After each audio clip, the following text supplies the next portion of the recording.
శ్రావణం mega sale మీ CMR legacy of జ్యువెలరీలో విఏలో 50% వరకు తగ్గింపు. వివరాలకు సంప్రదించండి. నమస్తే రమగారు. నమస్తే జయ. రమగారు, రామాయణంలో ప్రతి ఘట్టం కూడా చదవవలసింది, నేర్చుకోవాల్సింది, వినవలసింది, ఆచరించాల్సింది. అలాంటి ఘట్టాల్లో ముఖ్యమైనది ప్రత్యేకమైన ఘట్టం ఏదన్నా ఉంటే ఒకటి చెప్పుకుందామండి. చాలా ప్రత్యేకతలున్నాయి జయ రామాయణానికి. ఉమా సంహిత అనే ఒక పుస్తకం ఉంది. ఉమా సంహితలో ఈ సంహితలో ఏం చెప్పబడ్డాయంటే రామాయణం నుంచి కొన్ని ఘట్టాలు కొన్ని సమస్యలకి సమాధానాలుగా చెప్పబడ్డాయి. సకలార్థ సిద్ధి రామాయణం లేదా సర్వార్థ సిద్ధి రామాయణం పేరుతోటి ఒక పుస్తకం ప్రింట్ చేశారు. నాకు తెలిసి మొదటిసారి ప్రింట్ అయినప్పుడు సకలార్థ సిద్ధి రామాయణం 71, 72 ఆ ప్రాంతాల్లో ప్రింట్ చేయబడింది మొదటిది.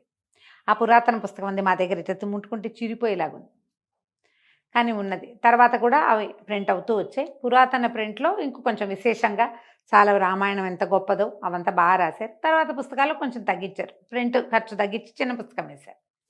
దాంట్లో ప్రత్యేకంగా కొన్ని ఘట్టాలు కొన్నిటికి మన కుమారులకి పిల్లలకి మంచి బుద్ధి కలగాలనుకో శ్రీరామ గుణవర్ణనం చదువుకోండి. మీకు ఏదో సమస్యలు వస్తాయి, పరశురామ పరాజయం చదువుకోండి. సంతానం కావాలి, పుత్రకామేష్టి చదువుకోండి. ఇట్లా చెప్పబడ్డాయి అన్నమాట.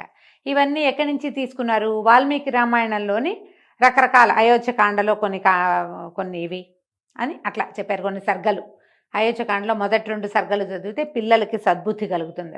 రామ గుణవర్ణనమే, సీతా కళ్యాణ ఘట్టం, పట్టాభిషేక సర్గ, తర్వాత సుందరకాండలో కొన్ని ప్రత్యేకమైన సంగతులు. అయితే అందులో ఒక ప్రత్యేకమైన సంగతి ఏంటంటే సుందరకాండలోని త్రిజటా స్వప్నం చాలా ప్రత్యేకమైనది. ఈ త్రిజటా స్వప్నం ఎప్పుడు వస్తుంది? ఆంజనేయ స్వామి సీతాదేవిని చూసినప్పుడు ఆయన అశోకవనాన్ని వెతికాడు.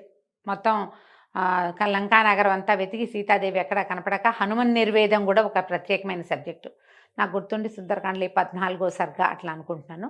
ఆయన చాలా దిగులు పడి, అయ్యో ఏమిటి నాకు కనపడలేదు, నేనేం చెప్పను వెళ్ళి, ఆమెను ఏమైనా వీళ్ళు చంపేశారా, నేను రాముడికి ఏం చెప్పను, వాళ్ళందరూ ఏమైపోతారు, ఒకళ్ళ తర్వాత ఒకళ్ళు అందరూ మరణిస్తారు, అందరూ అయిపోతారు, నేను ఇంక అక్కడికి వెళ్ళను, నేను వెళ్ళిపోయి తపస్సు చేసుకుంటా, ఇంకెక్కడికో వెళ్తా, నేను వెళ్ళకూడదు అనుకుంటాడు. దిగులు పడతాడు బాగా. హనుమన్ నిర్వేదం చాలా అద్భుతమైన ఘట్టం. ఇదేంటంటే మానసికమైన చిత్తచాంచల్యాలు కలిగినప్పుడు, మానసికమైన సమస్యలు, మనకే డిప్రెషన్ కానీ మనకే ఏదైనా మెంటల్ ఇష్యూస్ కొన్ని వస్తాయి కదా, ఆ వచ్చిన వాళ్ళు ఈ హనుమన్ నిర్వేదం చదువుకోమంటారు. ఈ హనుమన్ నిర్వేదం తర్వాత ఆయన అశోకవనాన్ని చూస్తాడు. చూసి అశోకవనం ఇదేంటి ఇంత అద్భుతంగా ఉంది, ఇక్కడ ఉందేమో అని వెళ్తాడు. అశోకవనంలోకి వెళ్తే ఒక చెట్టు కింద సించుపా వృక్షం కింద ఈవిడ కూర్చొని కనపడుతుంది. అప్పుడు ఈయన చెట్టు మీద ఉండగానే రావణాసురుడు వస్తాడు. ఆయన బోళ్ళంతమంది స్త్రీలతోటి పరివేష్టితుడుగా వచ్చి ఆమెని సీతాదేవిని నన్ను వివాహం చేసుకోమని, వెళ్తే చక్కగా ఉండు, నువ్వు హాయిగా ఉండొచ్చు, హాయిగా అనుభవించాలి, నువ్వు ఎందుకు ఇట్లా చేస్తున్నావని మాట్లాడతాడు. ఆమె పరమ దుఃఖంతో ఆయన నేను కాదంటుంది, వెళ్ళిపోమంటుంది, గడ్డిపోసను అడ్డం పెట్టుకుంటే నేను నీతో మాట్లాడినంటుంది. ఈమెని లైన్లో పెట్టండి అని ఇక్కడ చుట్టూతా ఉన్న రాక్షసులకి చెప్పి వెళ్ళిపోతాడు.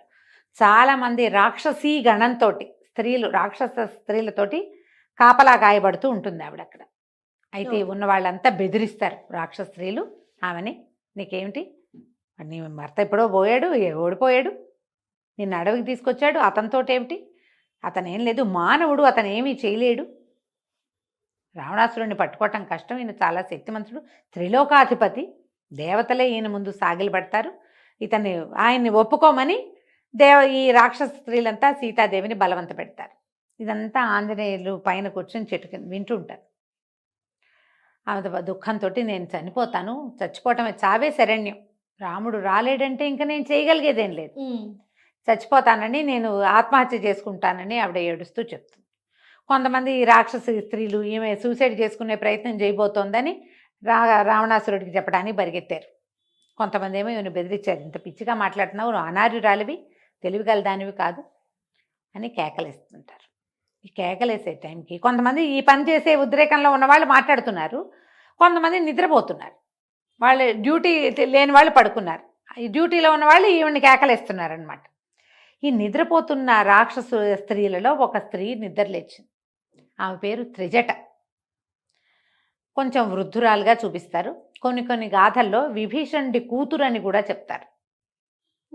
ఆమె నిద్ర లేచి, వద్దు వద్దు, సీతని బెదిరించకండి, ఆమెను బెదిరించద్దు. నాకు ఇప్పుడే ఒక కల వచ్చింది, తెల్లవారుజామున వచ్చిన కళలు నిజమవుతాయి. నేను మహాద్భుత సౌందర్యవంతుడైన ఒక వ్యక్తిని చూశాను, ఈమె భర్తగా చెప్పబడుతున్నవాడిని. ఆయన ఎట్లా ఉన్నాడంటే పద్మదళాయతాక్షుడు, ఈ తామర పువ్వుల వంటి కన్నులు కలిగినవాడు. ఆయనతో ఒక నీలమేఘశ్యాముడుగా ఉన్న ఒక వ్యక్తి, బంగారపు రంగులో ఉన్న ఆయన సోదరుడు, వాళ్ళిద్దరూ ఈ లంకా నగరానికి వచ్చారు. ఆయన 4 దంతాలున్న ఏనుగునెక్కి ఉన్నాడు. ఆయన తెల్లటి పువ్వుల మాలలు ధరించి ఉన్నాడు, తెల్లటి వస్త్రాలు ధరించి ఉన్నారు అన్నదమ్ములు ఇద్దరు. సీత కూడా తెల్లటి మాలలు ధరించి, ఆవిడ మాసిపోయిన బట్టలతోటి ఉంది. ఇప్పుడు నా కల్లో తెల్లటి మాలలు ధరించి, తెల్లటి వస్త్రాలు ధరించి, సౌందర్యవతిగా వెలిగిపోతూ భర్త చెయ్యి అందుకుని ఏనుగెక్కుతోంది. ఆయన ఏనుగెక్కించుకుంటున్నాడు. వాళ్ళు బంగారపు పుష్ప విమానాన్ని ఎక్కి ఉత్తర దిశగా వెళ్తున్నారు, ప్రయాణం చేస్తున్నారు ఎక్కడికో. అతను నడుస్తుంటే ఏనుగు కాదు నడుస్తున్నట్టు. అతను చాలా అద్భుతమైన వ్యక్తిగా ఉన్నాడు. తర్వాత హంసలు కట్టిన పల్లకిని ఎక్కి వస్తున్నారు వాళ్ళు. ఆ పల్లకి ఏమిటి, ఆకాశంలో ఎగురుతోంది. హంసలతో లాగబడుతున్నటువంటి తెల్లటివి. హంసలంటేనే అసలు హంస కల్లో కనపడిందంటే శుభసూచకం. తెల్లటిది కనపడితే మరీ మంచిది. హంసలు లాగుతున్న పల్లకి నెక్కొచ్చారు వాళ్ళు.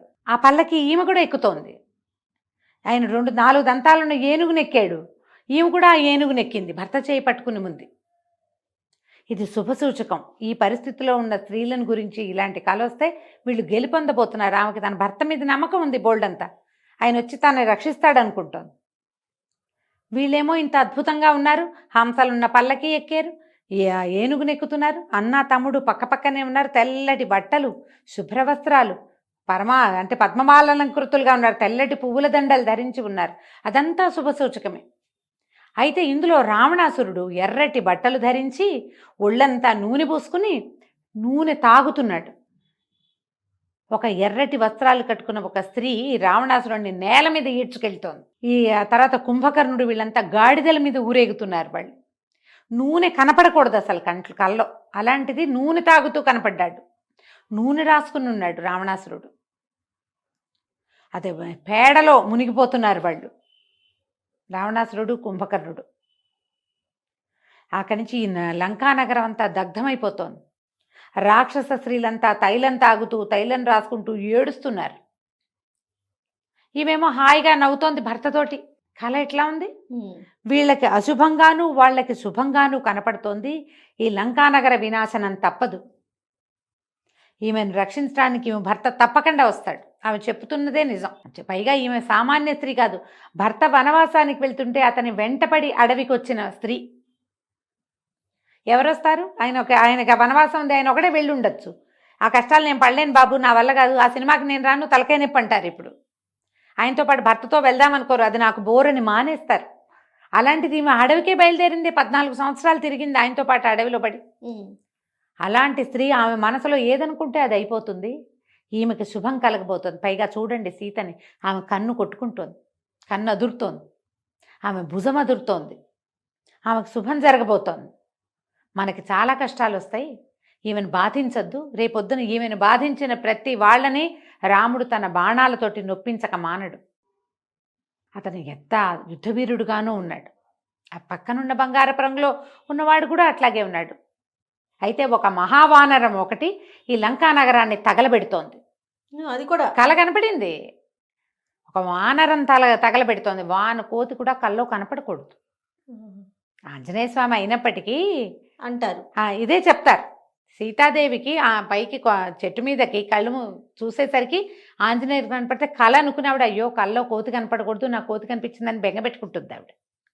అది నిజం అనిపించదు, క్షణం పాటు తన కల్లో ఉన్నాను అనుకుంటుంది. ఇలా త్రిజట చెప్తుంది ఈ సంగతి అంతా. రేపు త్వరలో లంకానగర నాశనం తప్పదు. రావణుడు పొరపాటు చేశాడు, అతనికి మరణం తథ్యం. ఆయన ఎర్రటి బట్టలు కట్టుకుని కనపడుతున్నాడు, నూనె తాగుతున్నాడు, నూనె రాసుకుంటున్నాడు ఒంటికి, గాడిదనెక్కుతున్నాడు. సార్వభౌమత్వాన్ని, త్రిలోకాధిపత్యం ఉన్నవాడు గాడిదనెక్కటం ఏమిటి? గాడిదనెక్కి కనపడుతున్నాడు. తమ్ముళ్లతో సహా, కుమారులతో సహా సమస్తమైన జనాలు గాడిదల్ని ఒంటెల్ని ఎక్కి ఊరు వెళ్తున్నారు వాళ్ళు. అందరూ బురదలో పేడలో కూరుకుపోయి కనిపిస్తున్నారు. అందరూ నూనె తాగుతున్నారు, తాగి ప్రేలాపనలో మునిగి తేలుతున్నారు. వాళ్ళందరికీ మరణం తథ్యం. కాబట్టి సీతని బాధించద్దు, ఆమెను వదిలిపెట్టేయండి, ఆమెతో మాట్లాడద్దు. ఏది జరగాలనుందో అది జరుగుతుంది, తెల్లవారుసామున వచ్చిన కళ్ళలు నిజమవుతాయని ఆవిడ సీతకి దండం పెట్టిందట త్రిజట. ఇదంతా వింటున్నాడు ఆంజనేయ స్వామి. రేపు జరగబోయేది ఇది. ఇదంతా వాళ్ళకి శుభమే కదా. రాక్షస స్త్రీలు గమ్మునైపోయారు, తగ్గిపోయారు, నిశ్శబ్దంగా ఉన్నారు.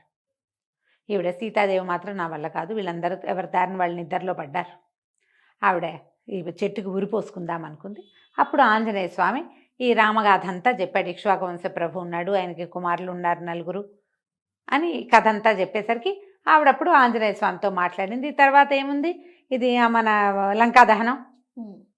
లంకాదహనం జరిగిపోయింది. ఈ రావణాసురుడితో మాట్లాడడం, మళ్ళీ వెళ్ళి ముద్రిక ఈవిడికేమో ఉంగరం ఇచ్చి ఆవిడ యొక్క చూడామణిని తీసుకుని ఆయన వెళ్ళిపోయాడు. తర్వాత రాముడు తదితర సైన్యం అంతా మళ్ళీ వచ్చారు. ఈ త్రిజటా స్వప్నాన్ని గనక చదివితే ఇది సుందరకాండలో 27వ సర్గ. మీకు పీడకలలు వస్తాయి ఒక్కొక్కసారి. పీడకలల్లో మరణము, దుర్మరణాలు, యాక్సిడెంట్లు, మనకి సంబంధితుల వాళ్ళ గురించిన చెడ్డ కళ వచ్చినప్పుడు త్రిజటా స్వప్నాన్ని గనక చదువుకుంటే ఎక్కువ లేవు, ఒక 52-51 శ్లోకాలు ఉంటాయి, చకచక చదివేసుకోవచ్చు. రామాయణం అంత టఫ్గా అనిపించదు. మామూలుగా మన విష్ణు సహస్రనామం, లలితా సహస్రం చదివే అలవాటు ఉన్న వాళ్ళైతే చదవగలుగుతారు. అర్థం తాత్పర్యం అన్న పుస్తకం తెచ్చుకున్నారా మీకు ఇంకా సులువుగా ఉంటుంది. శ్లోకం చదివి అర్థం చదువుకోవచ్చు. అది చదివితే మీకు తరచుగా వచ్చే పీడకల నుంచి మీరు విముక్తి పొందుతారు. ఇంకొకటి, ఏదైనా ఒక ప్రత్యేకమైన పనులు మొదలుపెట్టి ఇది సరిగ్గా అవుతుందా అవదా అన్న ఒక అనుమానం ఉంటుంది మనకి. కార్యజయం, ఆ పని అవ్వదు అన్న అనుమానం ఉన్న పనులు కనుక మీరు మొదలు పెడితే అప్పుడు కూడా త్రిజటా స్వప్నాన్ని రోజువారీ ఒక 11 రోజులు కనుక మనం చదువుకుంటే కార్యజయం కలుగుతుంది.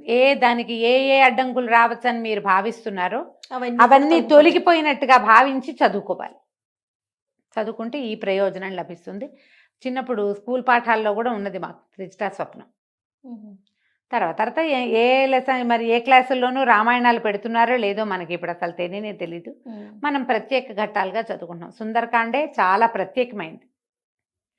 ఆంజనేయ స్వామి సముద్ర లంఘనం ఒకటి, తర్వాత ఏమో లంకాదహనము, సీతాదేవిది హనుమాన్ నిర్వేదము, ఈ తర్వాత త్రిజటా స్వప్నము, తర్వాత ఈ ఆంజనేయ స్వామికి తోకకి నిప్పంటి ఇచ్చారని తెలిసాక సీతాదేవి చదివేటువంటి 4 శ్లోకాలు అగ్నిదేవుని శాంతించమని చెప్పేవి, ఇవన్నీ ప్రత్యేకమైనవే సుందరకాండలో. మొత్తం సుందరకాండ పారాయణ చేయగలిగితే అమోఘంగా ఉంటుంది. ఇట్లా మీకు ఏమైనా పీడకలలు వస్తున్నాయి తరచుగా, బ్యాడ్ డ్రీమ్స్, సమాధానం లేదు వాటికి, అప్పుడు త్రిజటా స్వప్నం చదువుకోవచ్చు. తప్పకుండా. నమస్తే. నమస్తే.